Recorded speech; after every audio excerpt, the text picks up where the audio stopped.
For some parents, the children will be found, but they also have to live with the fear that they may never return.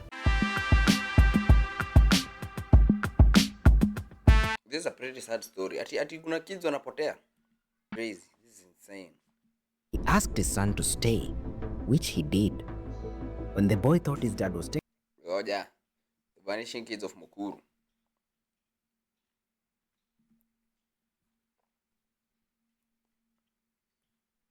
too long at the shop, he decided to go after him. Needless to say, he lost his way. Which he did a few years ago. My uncle visited his country home in a remote village in Homa Bay County with his only son, who was 5 years old at the time. My uncle wanted to go to the shop. He asked his son to stay, which he did. When the boy thought his dad was taking too long at the shop, he decided to go after him.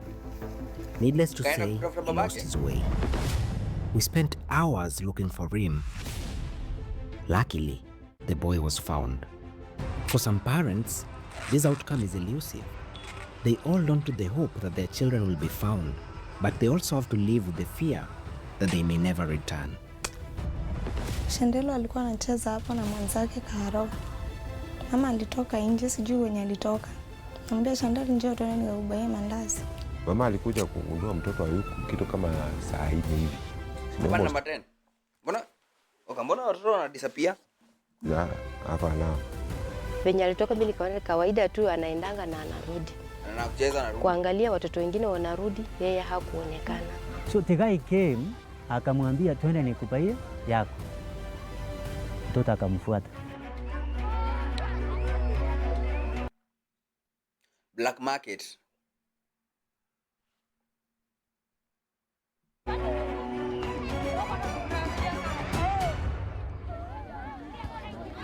What was that?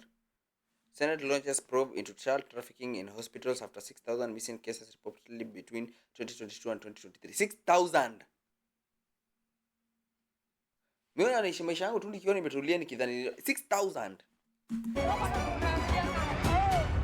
Okay, the mystery of Kenyan missing children. Authorities in Kenya say that 6,000 children go missing every year. Every year!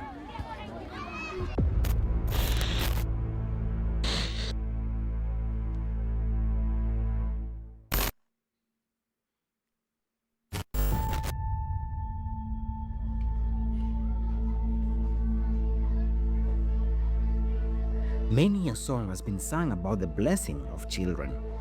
Everything that surrounds the birth of a child is a celebration, from gender reveal ceremonies to baby showers.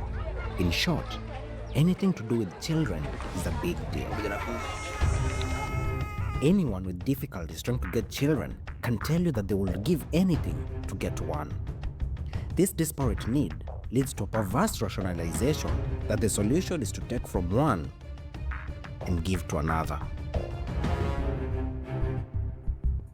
Wait, like dadas watu wanaiba watoto wakiwa wadogo juu anataka juana watoto. Wewe kumbe ni serious hivi? Grace Kavindu Mwaniki, fondly called Gracie by her parents and friends, was always a playful and cheerful child. She earned the adoration of those who met her and lit up any room she walked into. As she grew up, a fun-loving and playful child, she made the alleyways of the Motomoto neighborhood in Imaradaima, Nairobi County, her domain. Gracie, as her parents describe, was a disciplined child, not one to wander or play away from home. You're going to give the English boy. My daughter alikuwa mtoto mtiifu. Alikuwa always This is very sad bwana. Okay. Smiling. Hata umkosee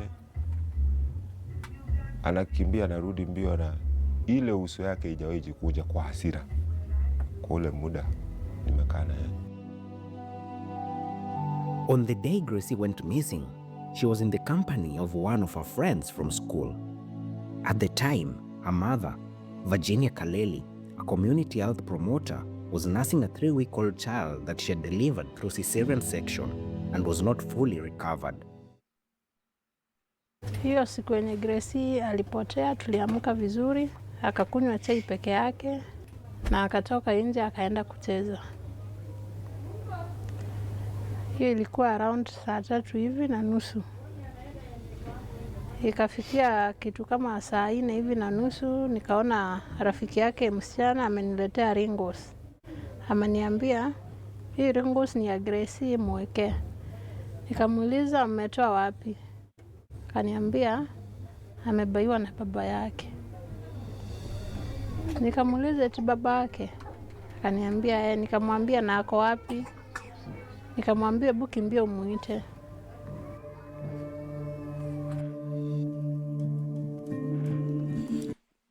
Watoto wamedanganywa na ringos. Oh no, nilijua tu hizo vitu ni za shetani. Nilijua. Okay, si ringos ni za shetani, ni vile tu zinaanga tamu. So apparently hadi agree hadi muna za kidnap na ringos. Sitadanganya, but on a very serious note. Mtoto wenyewe alidanganywa tu hivyo. Atenda alibayo na babake. May the people who do this be found, put in a room filled with acid and turn electricity on. Gracie's friend did not return. After a short futile search, it dawned on Virginia that Gracie may have been abducted.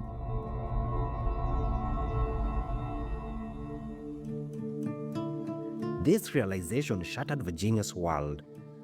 That she may have lost her child to an abductor only weeks after welcoming another bundle of joy was a thought she could not bear. Hauwezi kosa kama mzazi kuongea juu ya mtoto wako. Unakaanga unafika mahali ile akili ilikuja. Either una play music kidogo ile yenyewe inakutuliza kidogo. Ama kuna ile favorite ya mtoto alikuwa anapenda. Sasa hiyo ndio unaweka. Hata kama ndio inakugwara kama mzazi rohoni, lakini unasema Mungu ni wewe ulinipa. Si ndio? Yet still, in these difficult times, Waniki is often forced to skip work as a casual laborer in pursuit of leads. Tulia, ni mtu wa mjengo. Afa katoka. Sasa bana, mbona mnatarget tu mtu mwenye already uko chini? Sasa si ukuja uchukue. Usikuja uchukue wetu bana, wewe. He continues to make countless rounds searching for his dear daughter. When he does go to work, because he still has to fend for his family, he gives it his all. Work occasionally takes his mind off the pain of this unspeakable loss. Nikienda jua kali, ile kelele ya marafiki zangu wa kazi, wafanyakazi wenzangu, at least wananipigia kelele na wananipea ile morali. Wewe mzai nini, wacha kufikiria sana hapa. Si hapa ya wanakupea ile morali ya mai. Yeah, there is a next minute. When we spoke to Gracie's parents, she had been missing for over 3 months. Despite having reported the matter to the police and going to a number of police stations to look for her. 3 months. Missing persons 6,000. Unajua hiyo namba ya 6,000 inanishangaza. How? What? Na mtoto amekuwa missing for 3 months. Sasa bana mtaanza kumtoa wapi bana? 3 months is a very long time. Hadi ukienda na kai. Too much has come from their efforts.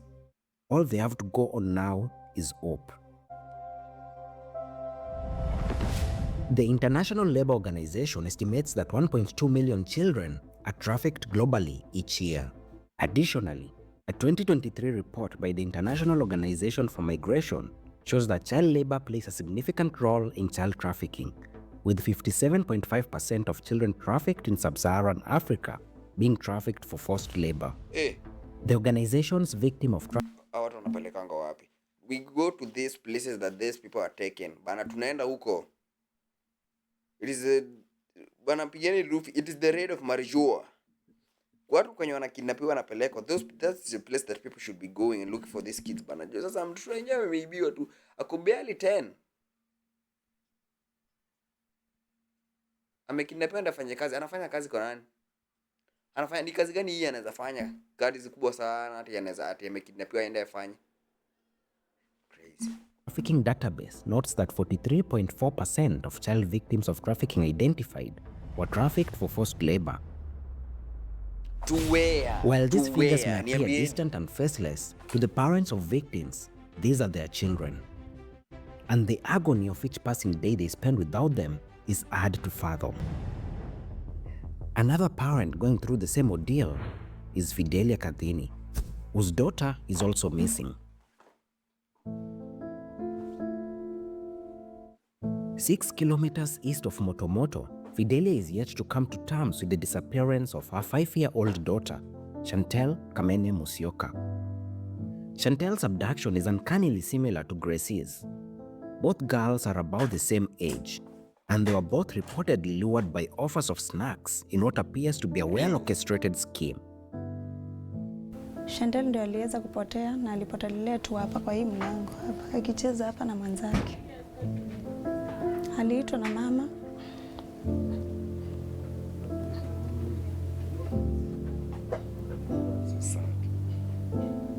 Unlike Gracie's case, Chantel's case has a suspect. The woman Fidelia describes is Agrippina Lohatse, who is being treated as the prime suspect in Chantel's disappearance, and thus a case in court. Ako wapi huyu? Huyu anafaa aingizwe pale apigwe viboko mpaka atuambie watoto wenyewe wanapelekwa wapi. Against her. She allegedly took Chantel from their courtyard in Mukuru kwa Ruben while she was playing with her sister Karo. Chantel alikuwa anacheza hapo na mwanzake Karo. Mama alitoka nje, sijui wenye alitoka. Akakuja akaita nani Chantel. Ambia Chantel njoo tuende nikakubaie mandazi. Agrippina allegedly had wanted to buy Chantel mandazi and left with her. However, Chantel has not been seen since, and no one can corroborate Agrippina's account of the events of that day. Fidelia claims there are inconsistencies in Agrippina's story. Mimi sikuwa namjua. Nilikuwa nimeketi hapo nje nikaona mama amepita haraka haraka akakuja akaingia kwa plot. Mama Chantel. Kuja tuongee hapo nje. Tulitoka pale nje tukasimama hapo. Kaniambia mama Chantel, nilienda na Chantel, nikambaia mandazi, nikamvalisha sweta kwangu, nikamsindikiza nikamleta hadi hapa kwa hicho iko hapa kwenu. Kutoka hapo mimi sijui Chantel alienda wapi. Nikamwambia ulimsindikiza kufika hapo, ulimchukua hapo. Nikamuuliza mbona alienda kumvalisha sweta kwake na alikuwa amemtoa hapa. Sasa ningemwambia avae sweta ndio waende. Fidelia alleges Agrippina did not sleep in her home on the night Chantel disappeared. Atuambie watoto wenyewe wamepelekwa wapi. Bana, unaona hizi abductions zenye zinafanyangwa na hizo rooms zenye inapelekwa. Hizi rooms ndio zinakuwa sasa kazi ya hiyo. People should tell us where they're taking people's children bwana. Rooms adoptions, hizi abductions hizi bana, hizi resources zingekuwa zina invest kwa stuff like this. Ungekuwa hero. Hakuna mtu Mama ni hapa nyuma. Kufika kwa hiyo mama tulipata bwana yake hapo. Nikamuuliza bibi yako ako wapi? Akaniambia eti bibi yangu tumekosana na ametoka kidogo. Hadi huyo mzee atuambie wapi juu amekuwa na mtoto wangu.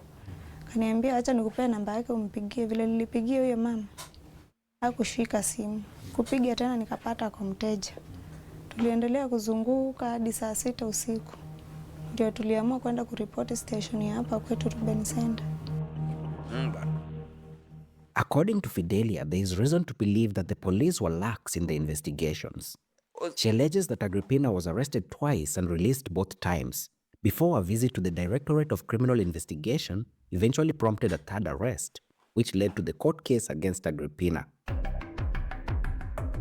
According to Missing Child Kenya, a community-led non-profit that works to trace and reunite missing children with their families. Missing what? A child is considered missing when their whereabouts are not known to their parents, legal guardians, or any other person or institution legally entrusted with the custody of the child. This is irrespective of the circumstances or causes of the disappearance.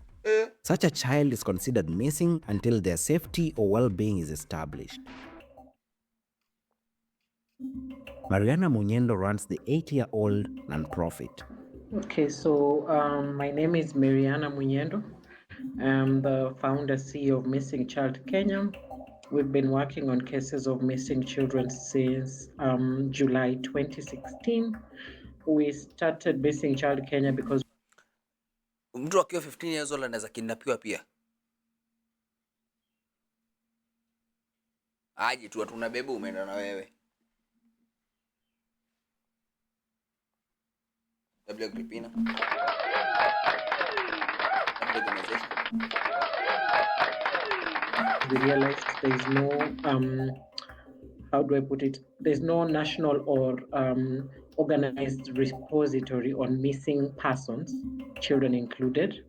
And so when we started, we had like 2-3 cases, and what we have done over the years is build a database based on cases that we have actually handled. Missing Child Kenya notes a number of factors that have led to children going missing, with the top 3 being children getting lost, child trafficking, and abandonment by parents and caregivers. Between 2016 and 2021, Missing Child Kenya recorded 1,186 cases of missing children, with more than a third of these disappearances occurring in 2021. Of the 406 cases reported in 2021, 37 were attributed to child trafficking, 31 were victims of custodial battles that led to parental abduction linked to cases of divorce or separation, while others were reported missing due to running away from home, abandonment, truancy, developmental challenges. Kutesa watoto wenyewe na kutesa watoto wako bana. Mtoto ni kuuliza, mbona unatesa mtoto wenyewe bana? Jamani, mimi sielewangi logic yenyewe na come to wewe unapata mtoto unaanza kumtesa. Like why? Why?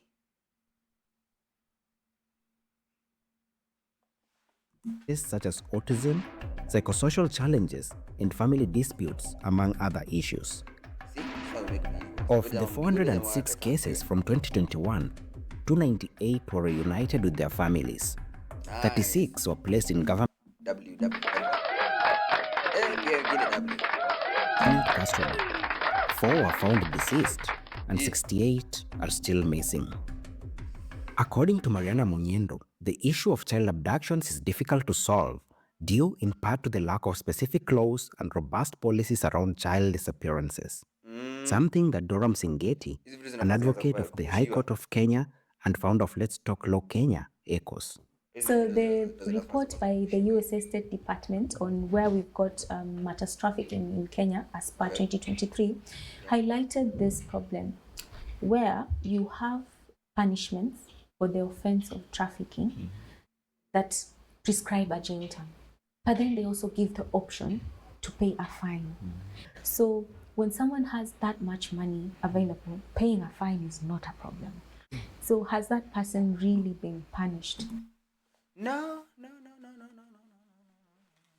Fines are crimes. If a crime is punishable by a fine, it's a crime for the poor people.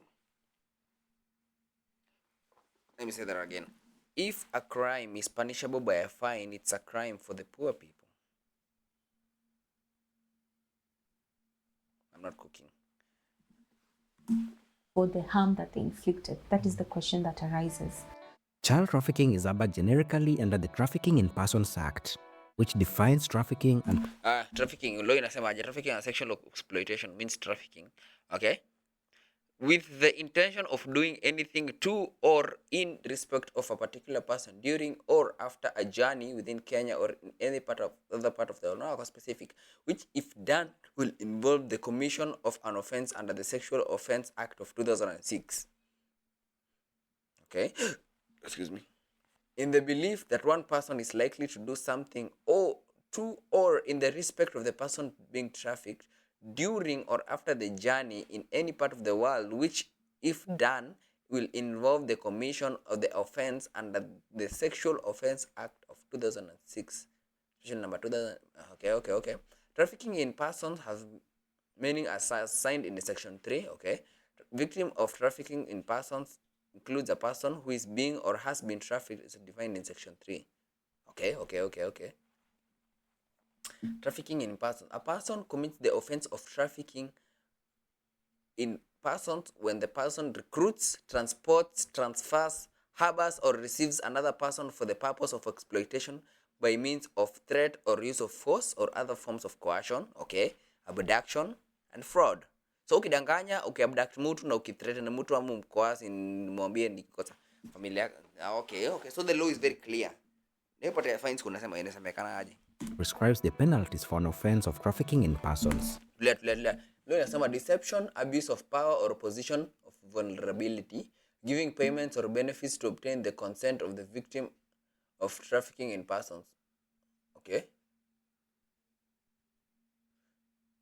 Ringos. Giving or receiving payments or benefits to obtain the consent of persons having control over another person. Okay, kulipia sasa. Like kulipa msee. Okay, the consent of the victim of the consent of the a victim of the consent of a victim of trafficking is in persons to the intent exploitation shall not be relevant where any of the means set out in subsection 1 have been used. So hata kama yeye alikuwa anataka kubali, lakini kama ulikuwa unataka kwenda kumexploit, doesn't matter what they say, where bado you are still being found guilty. Very interesting, very interesting. The recruitment, transportation, transfer, and harboring or receipt of a child for the purposes of exploitation shall be considered trafficking in persons even if this does not involve any means set out in subsection 1 of this act. An act of trafficking in persons may be committed internally within the borders of Kenya and international across the borders of Kenya. The person who traffics another person for the purposes of exploitation commits an offense and is liable to imprisonment of a term not less than 30 years. Okay, miaka ni 30. Or to a fine not less than 30 million shillings or both upon the subsequent conviction of. So, minimum ni 30 years to imprisonment. Lakini kama mtu akona 30 million. Kama mtu akona 30 million in kesa patikani. Hapa atapatia fine inafaa itolewe. Inafaa kuwa two or both. Inafaa kuwa and. Hapo kwa a person who finances, controls, aids and abets the commission of an offense under subsection 1 shall be liable to imprisonment for a term not less than 30 years or to a fine not less than 30 million shillings or both upon subsequent conviction to imprisonment for life. It has provisions generally for trafficking of all persons. And it says now trafficking involves now transferring, harboring, recruiting anyone for the purposes of exploitation. And this transference or harboring, recruiting is done in a manner that uses threat or violence or, paying for a certain benefit or to get consent per se, or, exploiting someone's vulnerability and such like means. Where intent to exploit a person or child cannot be established, the offense cited is kidnapping, and in this case, the penal code applies. In kidnapping, so you're just taking them somewhere without consent. And in the same part of the penal code, they now, as they finish all those provisions on kidnapping, they say where such an act is done with the intent to exploit, refer to the Counter Trafficking in Persons Act.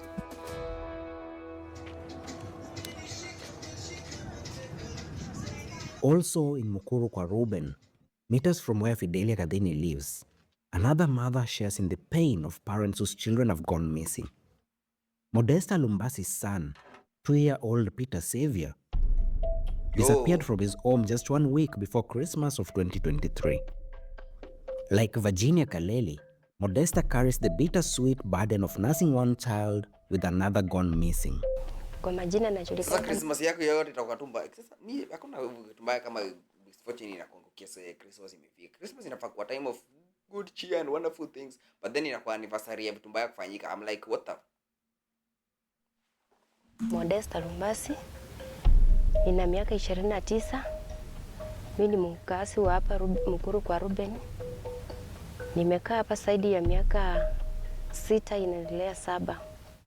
Mtoto alikuwa anaitwa Peter Xavier na hakuwa anajua kuongea vile vizuri, ile ulimi yake ilikuwa mzito, lakini alikuwa anajaribu kuongea.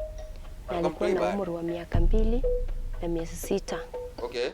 As was the custom, Peter Xavier went outside to play with the other children, but on this particular day, he did not return. Lakini hiyo masaa ya saa 11, saa 12 kuangalia watoto wengine wanarudi, yeye hakuonekana. Sasa nikaulizia kwa barabara pande zote, mmenionea mtoto jana anajulikana. Huyu mtoto anajulikana na watu wote tu wa kijiji. Sasa nikatafuta hakuna mwenye alimuona. Ndio nikarudi nikajiuliza huyu mtoto Side note. Hadi sisi tunaongana bucket kai kwa sababu ilikuwa imechomeka na electrical heater. But back to serious business. Kizi imeshika, ameendea wapi? Mimi nikatoka, maybe mtu amemwokota, ameona mtoto amekuwa hangover mahali, amemchukua amempeleka police station. Okay. Ilichukua jukumu, nikaenda police station, nikapika ripoti. Inaweza kuwa terrible. In their desperation, parents whose children are missing are willing to pursue any leads they get, even from the unlikeliest of sources. Sasa mtoto ameenda tu nje kucheza. Sasa watoto watacheza nje. Mimi jamani, hii dunia inanishangaza. Estate hakuna mtoto atakubalika kwenda kucheza. Hata build relationship, hata build skills, hata build interaction, hata build social interaction, ana ability za kuongea kwa kucheza na wengine just because watu watataka kidnap. What? Dunia inakaaje? Fidelia Kadhini as she pursued several such leads, but these led to nothing but pain. Jana Mathare alitupigia simu, kaniambia kuna mahali ameenda, katoto kako Shantele zinako saiza OTC msikiti mahali alipelekwa, naenda kwa msikiti na mtu hapo. Message aliniandikia ilikuwa inasema, acha niwasomee. OTC mlango ya nyuma atakuwa na hivyo hapo ya mimi ile zile nguo za nini za Islamic nyeusi kitambaa cheusi, wengine watakuwa na white. So we're here to speak to Mama Chantal. Apparently she was informed that Chantal will be at OTC today, wearing a black hijab with other girls who will be wearing white hijabs. So we are here to go with her, see what we find. We are hopeful that we find Chantal. Fidelia barely slept a wink waiting for this day, hoping that she will soon see Chantal. Alitishwa do ama aliambiwa tu mtoto wake amepatikana. Siku imefika. Niko na opo anaona tukikuja na yeye. Alikuwa anafungua. In their shared agony, parents like Fidelia have found some solace and a shoulder to lean on in Margaret Kariuki, a social worker at Ruben Center. Margaret often provides the counseling they desperately need and walks the tough journey with them whenever. We need heroes like this. Shida ni kwa ofisi kake nikapchika kitu kama mchezo kwa sababu hana funds za kutengeneza ofisi ya maana ama kwa maana anyway. A job allows. My name is Margaret Kariuki. I work here at the Ruben Center as the advocacy and networking coordinator. We focus on child safeguarding, but our focus is on ensuring that we create safe spaces and environments for children to thrive, especially when they are in the community. Allow children the organization, of course, is located in the heart of Mukuru informal settlement, which makes it, like an oasis of hope for the community. When there are any major issues happening, the first point of contact is usually the Ruben Center. Margaret was enthralled to hear that Chantal could eventually be found. Someone, apparently a witch doctor, who has given them information about the whereabouts of Chantal. That person asked us to send 1,000 Kenyan shillings to facilitate, that process. This lead gave Fidelia some hope, and Margaret agreed to pay the money. She joined Fidelia the following day in search of Chantal. That person amesema tuende mosque yenye iko karibu na OTC, akasema ni hiyo yenye iko karibu na Kamukunji or something, and then akasema tukienda tutapata watoto. We will see children who will be coming to madrasa. Apparently watakuwa wamevaa hiyo hijab. Wengine watoto watakuwa wamevaa hijab ya white, lakini Chantal atakuwa amevaa hijab ya black. Sawa, so tutasimama kwa gate but nje tukiangalia kama kuna wenye wanaingia. After her all day's stakeout at the mosque, Chantal was nowhere to be found. Of course, ilikuwa jaba. What? Sasa huyo ni mtu mwingine mwenye amescam kutoka mzazi tu ako willing tu kusaidia mzazi ako willing kutoa do atafute mtoto wake, lakini mtu tu anatoka kwa ametoka na scam zake, anataka mtu tu amtumie tu. Kwani dunia haina huruma? Japheth Oboge's son, Jaden, was taken from right under his nose. So hiyo siku ilikuwa Thursday. Nilikuwa nimetoka job asubuhi vizuri, nikaingia nikawapata ni wazima, tukakula breakfast pamoja. Mama akatoka, yeye akaenda kuangalia kibarua yake, tukabaki nao hapa. Sasa vile mimi nimekaa hapa kuangalia hii vitu yangu, yeye na huyo mwingine wakatoka kucheza na wakajoin watoto wengine hapa kwa ground wacheze. So walikuwa wanacheza na mimi nikiwa hapa nawaona tu. So nikaita huyo mwingine, huyo wa pili, masaa ya saa 7, nikamwambia kuja utuletee mboga kutoka kwa barabara.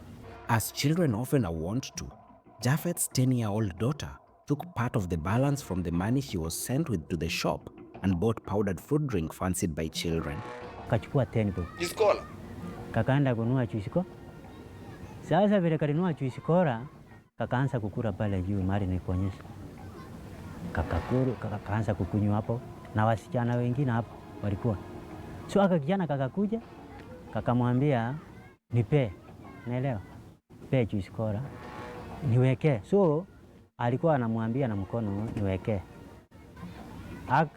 Huyu akaona ni kama amemnyima. So the guy came, akamwambia twende nikupaie yako. Unaona sasa?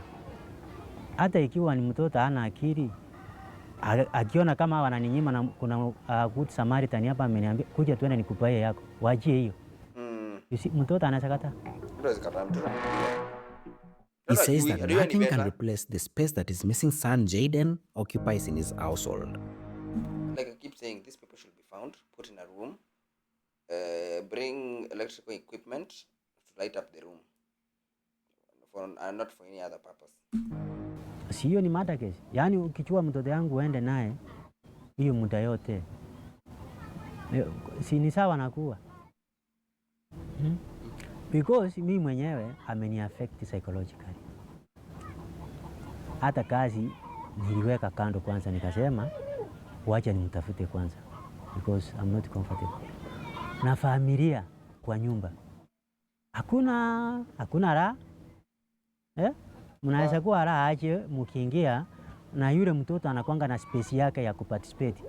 Na hiyo space yake ya kuparticipate hakuna mtu anaparticipate. Mahali analala hakuna mtu analala hapo. Haya, ukiangalia vitabu yake ndio hiyo iko hapo, bagi yake ya shule, nguo ndio hizo ameweka, viatu yake ndio amepanga. According to our police source, there's always a standard operating procedure for when a child is reported missing. After the filing of a missing person report with the police, which can only be done 24 hours after the person was last seen, irrespective of whether the missing person is a child or an adult, the police officers ascertain the relationship between the missing person and the person making the report.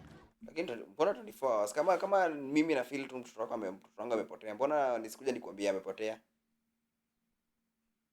24 hours. 24 hours is insane.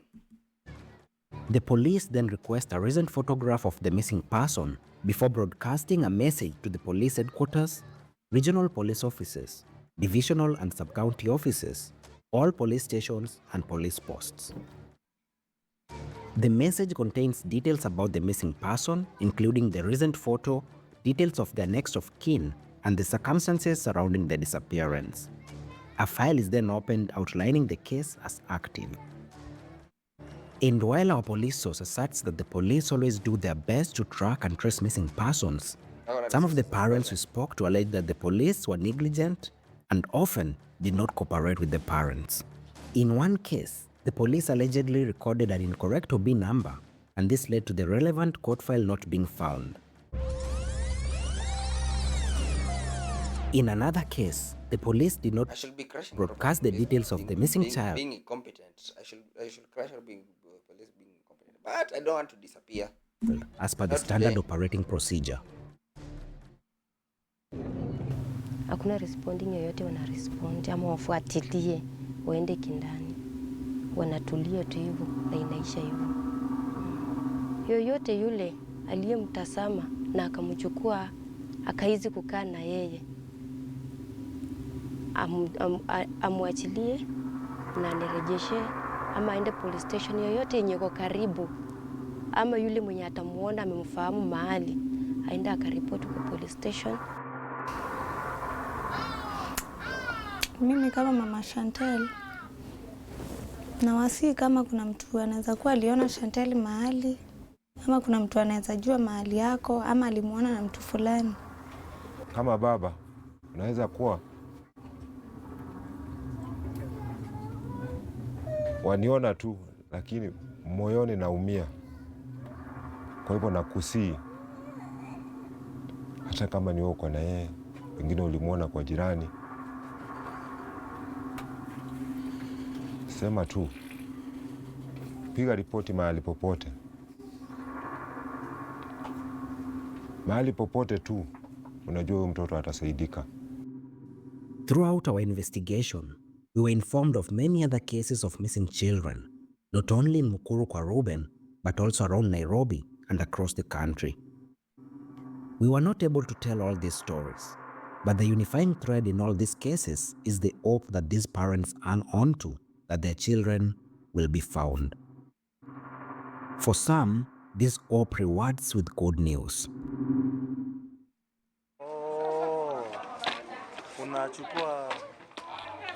This was the case for the Oboge family. Their son Jaden was found 2 weeks after he went missing. Jaden was found in Makindu, about 170 kilometers from Nairobi. Makindu wapi jamani?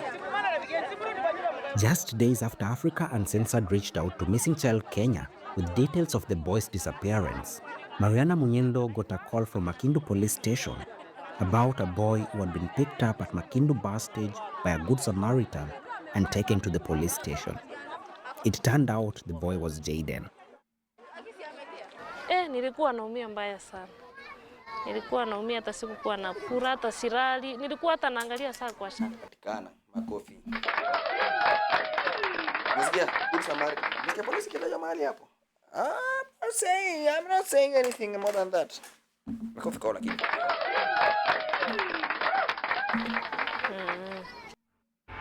Despite the noble efforts of organizations like Ruben Center and Missing Child Kenya, and the undying hope of the parents of missing children, the fate of these children and more may continue to hang precariously in the balance if radical measures are not taken to address this problem.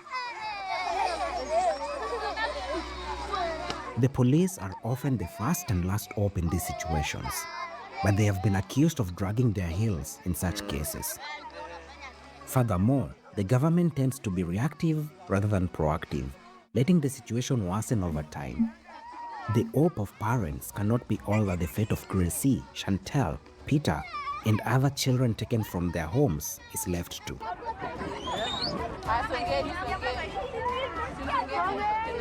This is a problem that everyone involved needs to act on. Asante Mungu Masia, tunakushukuru, tunakuinua kwa sababu wewe ni mwaminifu. The government and the police must pick up the slack. Community members must watch out for suspicious elements and be each other's keepers. Parents must continue to keep a watchful eye out for their children. And hopefully, every child who goes out to play will find their way back home at the end of the day.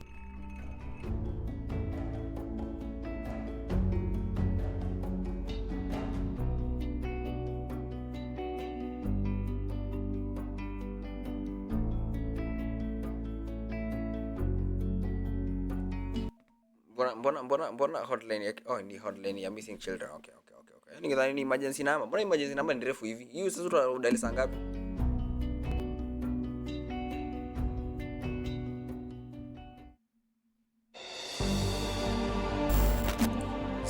That was an amazing video. It's a mini documentary. You should go watch it again. Chukua hizo details zote ziko hapo. bless the Lord's work. Nimwachia like yake hapo hivyo na nisamlive kidogo hapo kidogo. This is a good video. It's a good video. They are doing the Lord's work. Ndio vitu za tunafaa tuanze ku address bana. Juu sasa dragging their heels. Lakini wezi wakosa koba na liquor store rounds kila siku on the time 6 o'clock lazima niwapate. But missing persons. Lakini pia so lazima pia unaangalia perspective kidogo yenye kuna nini kubwa wanaweza fanya. But doesn't mean venye huyu jamaa amesema hawezi kuwa proactive. Wanafanya take measures za kudelay hizi vitu instead of kuwa reactive. Hata after mtoto wenyewe asha disappear ndo sasa mnaanza kukimbia. Mnamtoa wapi? Mtaanza kukimbia mtoe yani na mtoto wenyewe.